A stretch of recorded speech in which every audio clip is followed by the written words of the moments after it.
அஸ்ஸலாமு அலைக்கும். Hello everyone, welcome back to my channel. இன்றைக்கி நம்ம சேனலில் என்ன வீடியோ பார்க்க போகிறோன்னா, ஒரு சூப்பரான டே இன் மை லைஃப் பற்றி வீடியோ தான் பார்க்க போகிறோம். இந்த வீடியோ பார்க்குறதுக்கு முன்னாடி நீங்கள் ஃபர்ஸ்ட் டைம் நம்ம சேனலை வாட்ச் பண்ணுறவங்களா இருந்தீங்கன்னா கண்டிப்பாக நம்மளோட சேனலை சப்ஸ்கிரைப் பண்ணிவிட்டு பாருங்கள். அப்போ தான் எங்களுக்கு ஒரு மோட்டிவேட்டடாக இருக்கும். நான் சாட்டர்டே மார்னிங்கில் வீடியோ கேப்சர் பண்ண ஆரம்பித்தேன். மார்னிங் பிரேக்ஃபாஸ்ட் சாப்பிட்டுட்டு கொஞ்சம் ஒர்க்கெல்லாம் முடிச்சுட்டு ஃப்ரூட்ஸ் காலி ஆயிடுச்சு. சரி, ஃப்ரூட்ஸ் போய் நம்ம பர்ச்சேஸ் பண்ணிட்டு வச்சிடலாம். ஃப்ரூட்ஸ் வாங்கி வச்சிட்டோன்னா நம்மளுக்கு பாதி டென்ஷன் ஃப்ரீ ஆயிடும். ஏன்னா பாப்பாவை ஸ்கூலுக்கு அனுப்பும்போது ஃப்ரூட்ஸ் ஸ்நாக்ஸாக கொடுத்து விட்றதுக்கு எனக்கு ரொம்பவே ஹெல்ப்ஃபுல்லாக இருக்குது. ஸோ நான் எல்லா ஃப்ரூட்ஸும் வாங்கலான்னு சொல்லிட்டு ஃப்ரூட்ஸ் ஷாப் போயிட்டு பப்பாயா, பொமோகிரானட், அதுக்கப்புறமா வாட்டர்மெலன், அவளுக்கு பிடிச்ச சப்போட்டா, இந்த மாதிரி நிறைய ஃப்ரூட்ஸ்லாம் வாங்கிட்டு அங்கேருந்து கிளம்பிட்டேன். ஃப்ரூட்ஸ் ரொம்பவே ஃப்ரெஷ்ஷாக இருக்கும். பாப்பா ஸ்கூலுக்கு விட்டுட்டு பிக்கப் பண்ணிவிட்டு வர்ற வழியில் தான் ஒரு ஃப்ரூட் ஷாப் இருக்குது. அங்கே போய்ட்டு ஃப்ரூட்ஸ் எல்லாமே வாங்கிட்டு வந்தேன். வாட்டர்மெலன் அடிக்கிற வெயிலுக்கு கண்டிப்பாக எல்லாருமே எடுத்துக்கோங்க.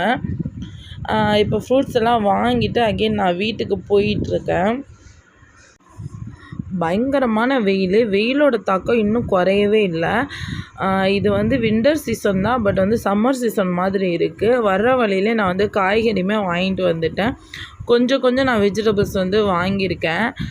என்னென்ன வெஜிடபிள்ஸ்னால் வாங்கியிருக்கேன்னா, கத்திரிக்காய், கொஞ்சம் இஞ்சி, புதினா, கொத்தமல்லி, நெல்லிக்காய், எல்லா வெஜிடபிள்ஸும் தேவையானது கொஞ்சம் வாங்கிட்டு, அப்புறம் ஓட்ஸ் கொஞ்சம் காலி ஓட்ஸு, அப்புறம் மில்லட் ரைஸ், விம் ஜெல், இது எல்லாமே வாங்கிட்டு அப்படியே வீட்டுக்கு வந்துட்டேன். நம்ம ஃப்ரூட்ஸ் அன்றாட வாழ்க்கையில் ஃப்ரூட்ஸ் ரொம்பவே முக்கியமானதாக இருக்குது. கண்டிப்பாக எல்லோரும் டெய்லி ஒரு ஃப்ரூட்ஸ் எடுத்துக்க பாருங்கள். அதுக்கப்புறமா நான் ப்ரோட்டீன் ரிச் தோசை மாவு அரைக்கலான்னு சொல்லிட்டு வீட்டில் கொஞ்சம் பயிர் வகைகள்லாம் இருந்துச்சு. அது எல்லாத்தையும் போட்டு ஒரு தோசை மாவு அரைச்சிடலான்னு சொல்லிட்டு எல்லாத்தையும் கழுவிட்டு ஊற வைக்கலான்னு சொல்லிட்டு ஊற வச்சுக்கிட்டு இருக்கேன். ரொம்பவே போர் அடிக்குது, என்ன பண்ணலாம் அப்படின்னு சொல்லிட்டு நான் லன்ச் குக் பண்ணிவிட்டு இன்றைக்கி பிரிஞ்சி தான் ஆக்கிட்டு என் ஹஸ்பண்ட் சொன்னாங்க நம்ம பீச் போயிடலாம் அப்படின்னு சொன்னாங்க. சரின்னு நான் எல்லாத்தையும் குக் பண்ணி பேக் பண்ணி எடுத்துகிட்டு போயாச்சு. வர வழியில் நம்ம ஃபேவரட்டான ஷாப் பேக்ரியில் போயிட்டு கிரில் சிக்கன் மட்டும் வாங்கிட்டு அந்த பிரிஞ்சி ப்ளஸ் எக்கு பாயில் பண்ணி எடுத்துகிட்டு வந்துட்டு இது எல்லாமே பேக் பண்ணி எடுத்துகிட்டு நாங்கள் ஸ்ட்ரைட்டாக ப்ரைவேட் பீச்சுக்கு போயிட்டோம். ரொம்பவே சூப்பராக ஜாலியாக என்ஜாய் பண்ணி சாப்பிட்டோம். டேஸ்ட் அவ்வளோ அல்டிமேட்டாக இருந்தது. அன்றைக்கி எதிர்பார்க்காத விதமாக ஃபுட்டு ரொம்பவே சூப்பராக இருந்தது. இந்த பீச் நாங்கள் எப்போவுமே ஏன் சஜெக்ஷன் பண்ணுறோன்னா, ரொம்பவே அமைதியாக நீட் அண்ட் க்ளீனாக காமாக இருக்கும். நம்ம ரொம்பவே அமைதியாக டைம் ஸ்பெண்ட் பண்ணணும் அப்படின்னு நினச்சோன்னா கண்டிப்பாக நீங்கள் இந்த பீச் போகலாம்.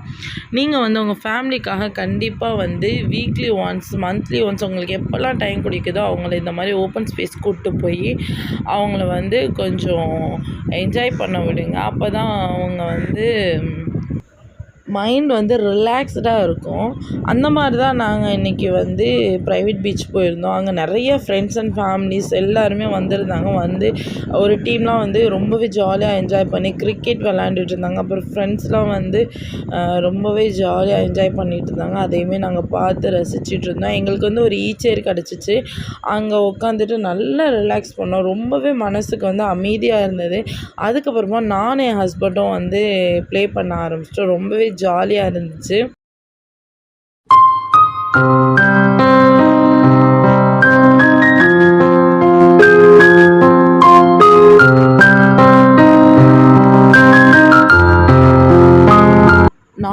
டைம் நான் இந்த பீச்சுக்கு வந்துட்டேன். ஆனால் இந்த பாறையில் வாக் பண்ணவே இல்லை. எனக்கு அது ரொம்பவே ஆசையாக இருந்துச்சு. இன்றைக்கி நான் போகணும் அப்படின்னு நான் எக்ஸ்பெக்ட் பண்ணேன். ஸோ அதனால் கொஞ்சம் தூரம் நடந்து அந்த இடத்த போய் நாங்கள் ரீச் பண்ணேன். அங்கே நின்று பார்த்தா அவ்வளோ சூப்பராக இருந்துச்சு அந்த பீச்சு. அதுக்கப்புறமா அங்கே ஒரு சேர் போட்டு வச்சுருந்தாங்க. அந்த சேர்லேயே உட்காந்துட்டு கொஞ்சம் நேரம் அங்கே காற்று வாங்கிட்டு அதுக்கப்புறமா அங்கேருந்து நாங்கள் கிளம்பி வந்துட்டோம். அந்த சென்டர் பாயிண்டில் ஃபிஷ் பெடிக்கூர் வச்சுருந்தாங்க. அவ்வளோ ஃபிஷ்ஷு நிறைய இருந்தது. பாவம் பசியில் துடிச்சிக்கிட்டு இருந்துச்சு. யாராவது எனக்கு ஃபுட்டு போடுங்க, யாரோடையாவது காலையாவது எனக்கு கொடுங்க அப்படின்னு சொல்லிட்டு அது எல்லாம் அப்படியே பறித்து வச்சுக்கிட்டு இருந்துச்சு. நான் அதை பார்த்துட்டே இருந்தேன். எனக்கு இந்த ஃபிஷ் பெடிக்கூர் பண்ணுறதுலாம் சுத்தமாக பிடிக்கவே பிடிக்காது. கொஞ்சம் பெயினாக இருந்தால் கூட நான் தாங்கிப்பேன். ஆனால் இது பயங்கரமாக கூசும். ஒரு செகண்ட் கூட நான் காலை உள்ளே வைக்கவே மாட்டேன். அப்படி தான் ஒரு டைம் மாலில் போயிட்டு பே பண்ணி காசு வந்து வேஸ்ட் ஆகிடுச்சு. நான் வந்து ஒரு நிமிஷம் கூட காலை உள்ளே வைக்கல. அது பயங்கரமாக கூசுச்சு. என்னால் தாங்கவே முடியல. ஸோ நான் காலை எடுத்துட்டேன். அதிலேருந்து நான் வந்து ஃபிஷ் பெடிக்யூர் பண்ணவே மாட்டேன். அவ்வளோ ஃபிஷ்ஷு நிறைய போட்டு வச்சுருந்தாங்க. கொஞ்சம் டைம் 6:00 மேலே தான் வந்து நிறைய கூட்டம் வர ஆரம்பிச்சிச்சு. அதுக்கு பக்கத்துலேயே வந்து ஸ்நாக்ஸ் ஐட்டம்ஸ் எல்லாமே வச்சுருந்தாங்க. Juice, fresh juice, ice cream, popcorn, அதுக்கப்புறமா வந்து ஸ்ப்ரிங் பொட்டேட்டோ, கட்லெட்ஸ் அந்த மாதிரி எல்லாமே வச்சுருந்தாங்க. அதையும் நல்லா வாங்கி ஃபுல் கட்டிட்டு வீடியோ என்னால் எடுக்க முடில. அதுக்கப்புறமா நாங்கள் கிளம்பி வீட்டுக்கு வந்துட்டோம். வீட்டுக்கு வந்தால் நான் ஒரு பார்சல் ஒன்று வந்திருந்தது. நாங்கள் 1 வீக்குக்கு முன்னாடி வேக்யூம் கிளீனர் வந்து ஆர்டர் போட்டிருந்தோம். அது வந்துருச்சு. அதை தான் என் ஹஸ்பண்ட் வந்து அன்பாக்ஸ் பண்ணிக்கிட்டு இருக்காங்க. இது வந்து அகோரா பிராண்ட்லேருந்து வாங்கியிருந்தோம். ரொம்பவே சூப்பராக இருந்தது. யூஸ் பண்ணி பார்த்துட்டு உங்களுக்கு நான் ரிவ்யூஸ் சொல்கிறேன். இதோட இந்த விலாகை நம்ம முடிச்சிக்கலாம். அடுத்த ஒரு வீடியோ வரவரை கண்டிப்பாக வெயிட் பண்ணுங்கள். இந்த வீடியோ உங்களுக்கு பிடிச்சிருந்துச்சுன்னா லைக் அண்ட் ஷேர் கமெண்ட் பண்ணுங்கள். மறக்காமல் சப்ஸ்கிரைப் பண்ணுங்கள். தேங்க்ஸ் ஃபார் வாட்சிங்.